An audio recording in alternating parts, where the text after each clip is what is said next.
welcome to Now Hangouts with me, Ankita Saxena. Well, I'm back with yet another exciting episode of meaningful conversations, what's trending and what's hot for the weekend.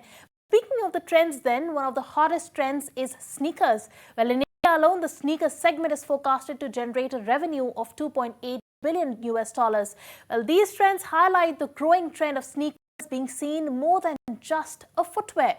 Well, the revelation underscores the expanding allure of sneakers, which have transcended the traditional role as footwear to becoming a cultural phenomenon that is deeply embedded in people's lives. Well, last year alone, it witnessed an unprecedented surge in the sneaker industry, propelled by the pervasive influence of the internet.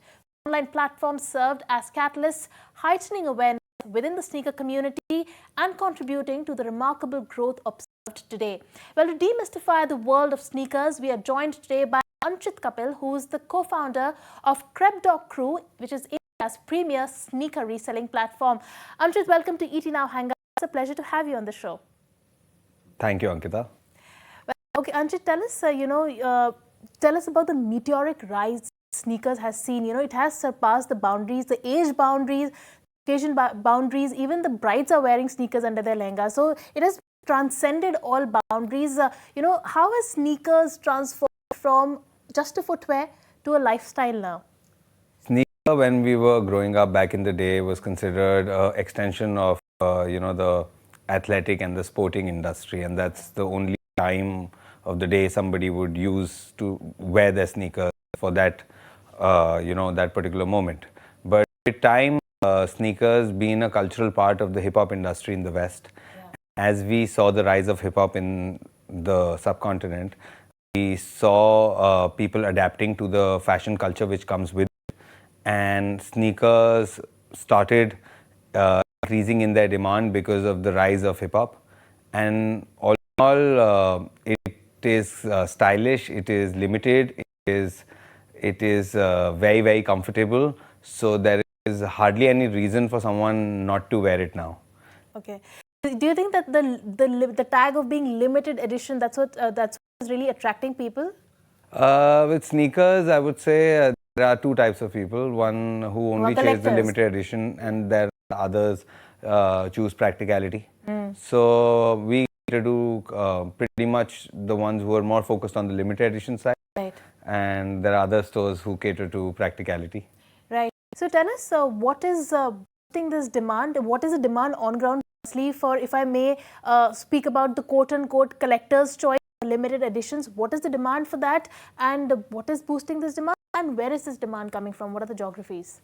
So if we talk in India, 50% of our traffic comes from the major cities, metro cities, pan-India, and the rest, roughly around 50% of our traffic is coming through the tier 2 and the tier 3 cities. So each city has aspiration and people who want to indulge these fashion choices. As this fashion is not only, fast fashion, it is investable as well. So sneakers is not just a product or a commodity, it's an asset class. So with that, people these days are actually looking out for newer limited edition drops and trying to chase them. Because it brings a certain sense of belonging, it brings a certain sense of ownership that you've got hands on a limited edition art piece. Because end of the day, it is an art piece which is being produced in a very limited quantity, and there are collaboration done by artists from across genres. It's not only limited to that music artists would do collabs. There are sports persons, there are graffiti artists, there are other brand owners which have collaborated and created those edition pieces. So that is what is actually driving the consumer, because now everybody cares for a story. Everyone cares for a story. Interesting thought. But you also mentioned that sneakers are an investment. The kind of money that you pay for these limited edition sneakers. I mean, if you look at what Nike Jordan Air Chicago, they sold upwards of 20 lakhs or so, or somewhere up thereabouts. Those are the ones Michael Jordan's first pair he wore for the games. Right.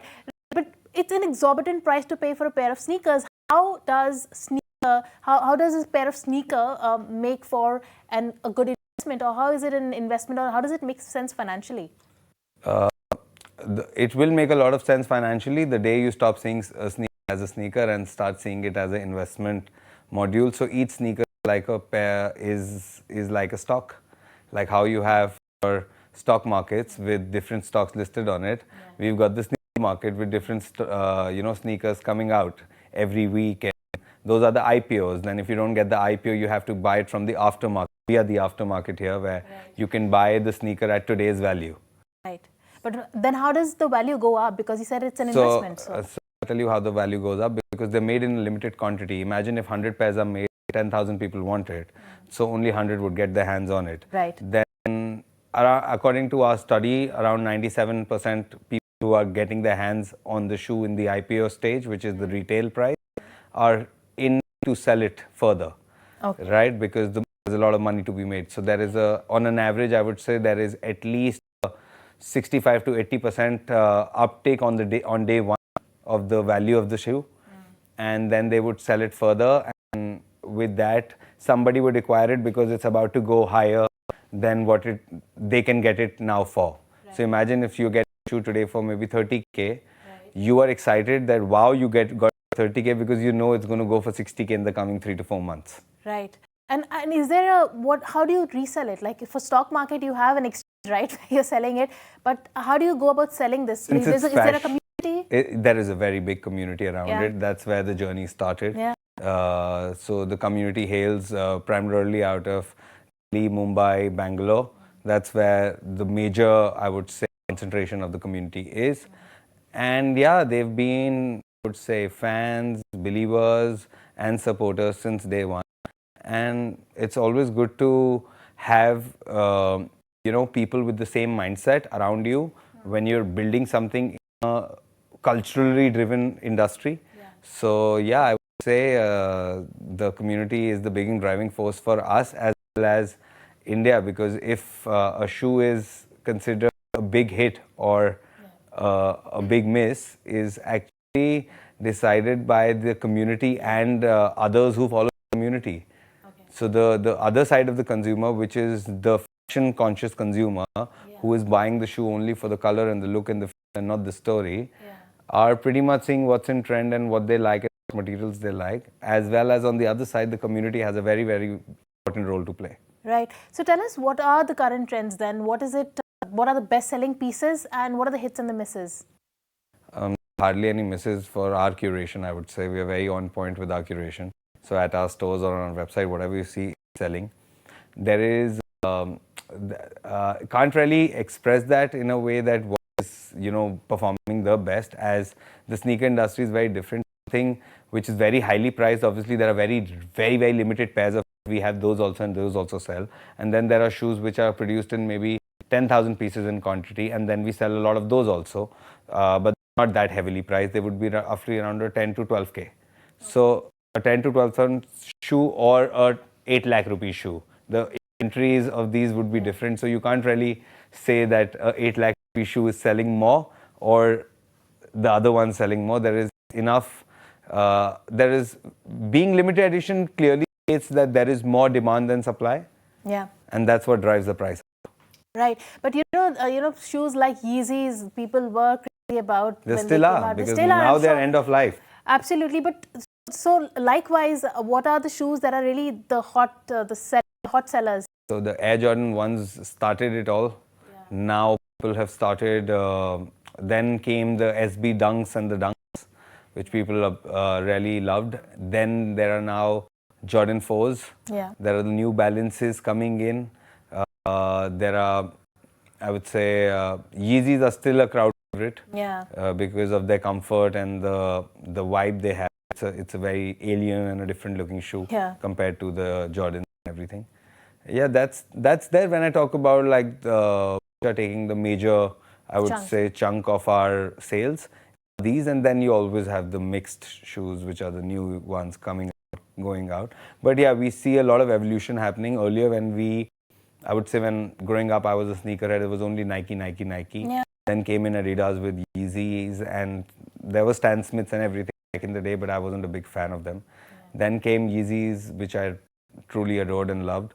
And then after that, we see New Balance doing collabs. We see Asics going on with collabs. We even see Crocs going on with collabs. Now we've seen Swatch do a collab with Omega.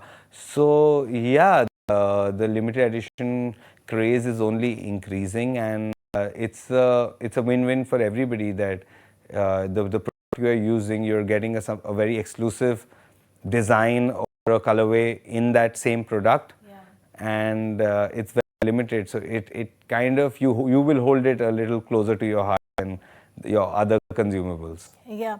So right now, who's your competition, and also what are your challenges in this industry? I would say we have a lot of competition. Our competition is like air. We have it all around us, but we don't. We see through it. So we have no hurdles in. We are accepted that they're around us, and it's like air. But no, it's, there are a lot of it's an advantage having those people around you. because they're growing the market. Yes, the whole ecosystem is growing, and there's a long way to go. It's just the tip of the iceberg, and whatever numbers are being, according to stats and everything, on the internet, the industry in 2022 was at a 2.5 or a 2.6 billion dollars, the resale market. I personally believe if that number is correct, then it's going to be at least 3x in the coming 1 or 2 years. Right. So, I mean, that was my next question about, what's the size of the market and, what is the headroom for growth. But, there are a lot of unorganized sellers also, like the individual sellers. You said tomorrow. There are many individual sellers. Yeah. Very young kids who are actually doing this. So I would say, like, when you work with Crepdog Crew, for consumers who are buying shoes off us, a lot of people think we get shoes on retail. We don't get shoes on retail. We get shoes of these young kids. We have over now 5,700 of them registered with us, who are working day in and out and trying to sell their inventory through our platforms. And they're very happy. We sell their inventory fastest for them compared to anyone else out there. We pay them the fastest compared to anybody else out there. So it's a win-win situation for us, for them. And I would say that our youngest reseller is roughly around 14 years old. Oh my God. Our eldest reseller would be roughly around 46. And the highest payout given to one reseller in a month would be roughly around 35 to 40 lakh rupees. And that person would be in an age bracket of roughly around 18 to 20, 21 maximum. So yeah, the kids are hustling, and I just love it that because when we were growing up, I was growing up particularly, we didn't have so many avenues, and we were not thinking in those directions and those, entrepreneurial mindsets. Nowadays, the generation is different, the kids are different, and they want to make money, they want to have it their way. So it's a beautiful feeling to see these young kids hustle at such an early age, and I feel what we guys have achieved in our journeys, these kids would be able to achieve that in a much shorter span of life. And I would say what people at 30, 35 are achieving, you'll see in the next 5 years, 25 to 28 will be the youngest achievers and building great businesses.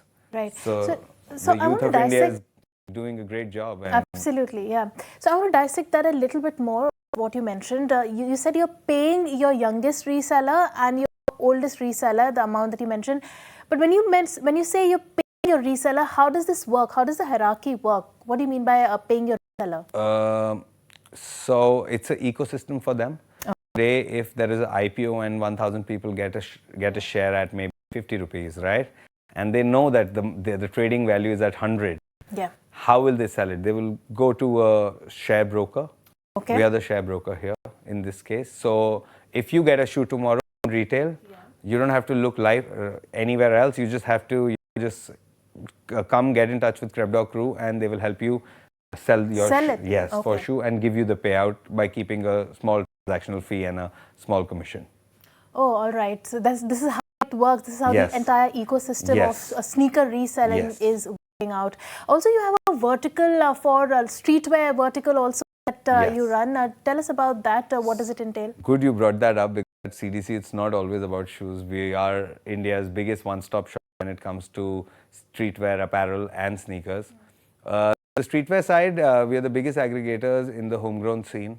We've got over 55, 60 brands on our platform across categories, from t-shirts, cargos, shirts, jumpsuits. And that's retail? That's all retail. All Indian brands who are creating exceptionally well-crafted Western wear apparel. And that's the biggest new wave which we've placed our bets on, that India is going to be creating global brands in the coming 10 years. And we've placed our bets on it, and we've got over 55 people with us across categories, with jewelry and, you know, sneaker care and storage, and I would say one-of-ones. So yeah, when somebody visits our store, they love it because it's a one-stop shop. You get everything there, whatever you need, with a person with you know, a Gen Z, a modern upmarket mindset, who believes in quality, who believes in creativity, and yet not chasing brands. So who believe in a story. As I said, the people from the community are chasing stories, and that's what keeps us all, you know, close to each other and talking about the products as well. Right. So finally, what is your vision for Crepdog Crew, and what are your expansion plans? The vision is to even scale up further, get more products for the people, for our consumers who love it, to be able to give them even faster deliveries, and to even give them even better service, to give them more points of sales, in terms of we are expanding to newer cities in the, I would say, next 8 to 10 months. We plan to open Hyderabad, Chandigarh and Bangalore. Right. And yeah, having our retail out front would really help us connect with the communities there and scale the brand.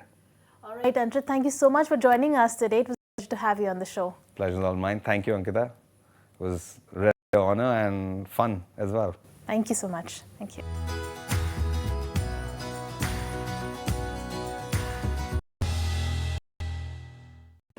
If you like this video, then like, share and subscribe to ET Now.